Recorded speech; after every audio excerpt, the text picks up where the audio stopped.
Punjab rangers ने बहार की आमद पर जश्न बहारा मेले का इनेकाद किया।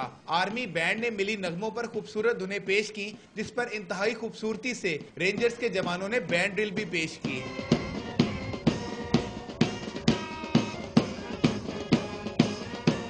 मेले की खास बात हॉर्स एंड डॉग शो, उनकी दौड़ें और सकाफती घोड़ डांस था।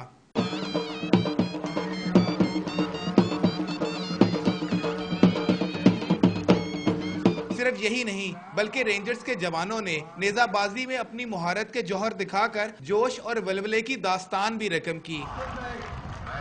इस मौके पर पंजाब की मुकामी धुनों पर कमाल खूबसूरती से इलाकाई रक्स और बैंड ड्रिल का मुजाहरा भी किया गया, जिसे हाज़रीन ने खूब सराहा।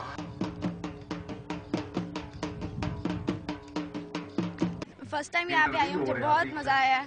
यहाँ पे बच्चों को, स्टूडेंट्स को और टीचर्स को स्पेशली एंटरटेनमेंट का इतना ज़्यादा मौका दिया जा रहा है। पाक रेंजर्स के ज़ेरे एहतमाम जश्न बहारा मेला दिन और रात के अलग अलग औकात में 3 रोज तक जारी रहेगा। कैमरामैन शहबाज मुनीर के साथ शहराज हसनात, डॉन न्यूज़, लाहौर।